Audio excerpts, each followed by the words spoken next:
Hello, જય દ્વારકાધીશ મિત્રો, કેમ છો બધા? મજામાં ને? સ્વાગત છે તમારું મારી ચેનલમાં.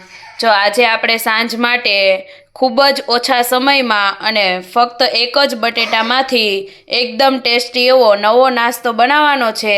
તો કઈ રીતે બનાવીએ છીએ તે જોવા માટે વિડીયોમાં છેલ્લે સુધી બન્યા રહેજો. અને જો ચેનલમાં હજી સુધી નવા હોય તો ચેનલને સબસ્ક્રાઈબ કરવાનું ના ભૂલતા. તો ચાલો રેસીપી શરૂ કરીએ. તો સૌથી પહેલાં આપણે આ એક બટેટું લઈ લીધું છે, બાફેલું બટેટું છે. તો આપણે તેને આ રીતે બાઉલમાં ખમણીની મદદથી ખમણી લેશું.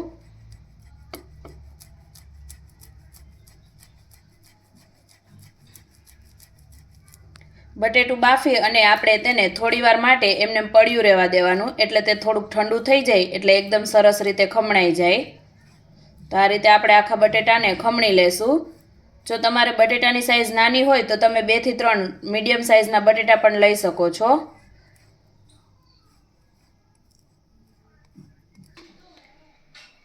બટેટાનું આપણે ખમણ કરી લીધું છે. તો હવે આપણે તેમાં બધા મસાલા એડ કરી દઈશું.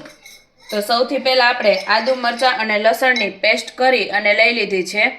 આમાં આપણે તીખા મરચાંનો ઉપયોગ કર્યો છે, એટલા માટે આપણે લાલ મરચું પાવડર એડ નહીં કરીએ. જો તમે મોડા મરચાં વાપર્યા હોય તો તમારે લાલ મરચું પાવડર એડ કરવાનો છે. ત્યારબાદ ધાણા જીરું,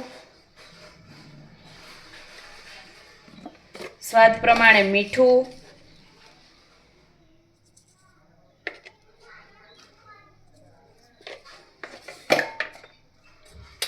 થોડોક ગરમ મસાલો,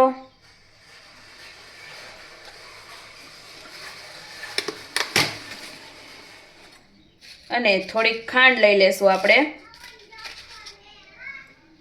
મેં દળેલી ખાંડ લીધી છે. જો દળેલી ના હોય તો તમે આખી ખાંડ પણ લઈ શકો. ઉભા રહ્યો, ચાલો. થોડોક આપણે લીંબુનો રસ લઈ લેશું અને લીલા ધાણા લઈ લેશું.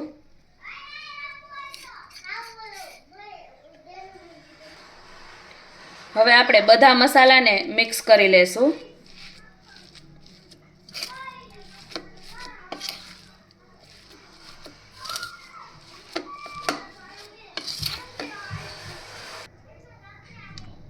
હવે આપણો મસાલો તૈયાર થઈ ગયો છે.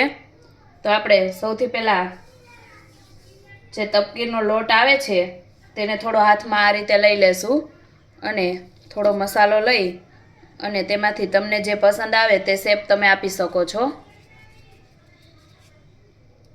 આ રીતે આપણે તેમાંથી વડા જેવો શેપ આપી દઈશું. બધા મસાલામાંથી આપણે આ રીતે વડાનો શેપ આપી દઈશું. થોડો થોડો હાથમાં તપકીરનો લોટ લેતા જશું અને આ રીતે આપણે વડાનો શેપ આપી દઈશું.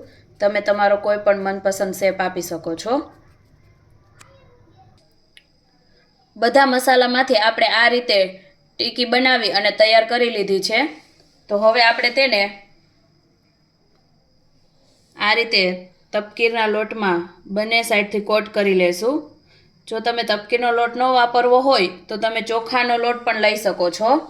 અને ત્યાર પછી આપણે એક પેનમાં આ રીતે થોડુંક તેલ ગરમ કરવા મૂક્યું છે.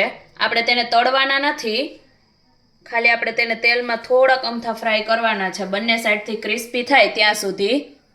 એટલે આપણે વધારે તેલ નથી લીધું, થોડુંક જ તેલ લીધું છે. આપણે એકદમ ઓછા તેલમાં આ નાસ્તો બનાવી અને તૈયાર કરવાનો છે.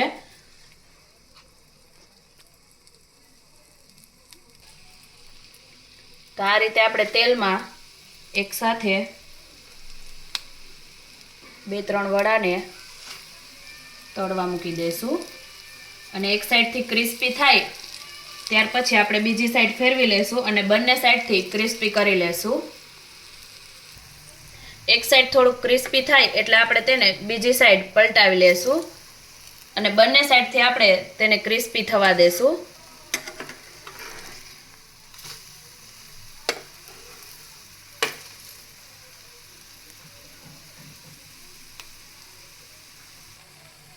બંને સાઈડથી ક્રિસ્પી થઈ જાય એકદમ એટલે આપણે તેને પ્લેટમાં કાઢી લેશું.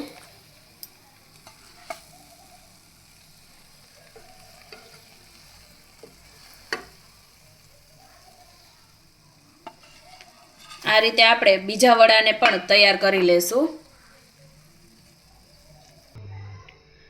તો તૈયાર છે આપણો ખૂબ જ ઓછા તેલમાં અને ઝડપથી બની જતો એવો બટેટાનો નાસ્તો।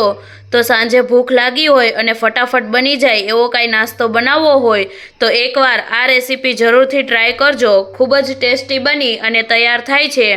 વિડીયો ગમે તો લાઈક અને શેર કરવાનું ના ભૂલતા, અને જો ચેનલને સબસ્ક્રાઈબ ના કરી હોય અને ચેનલમાં નવા હોય તો ચેનલને સબસ્ક્રાઈબ પણ જરૂરથી કરી દેજો।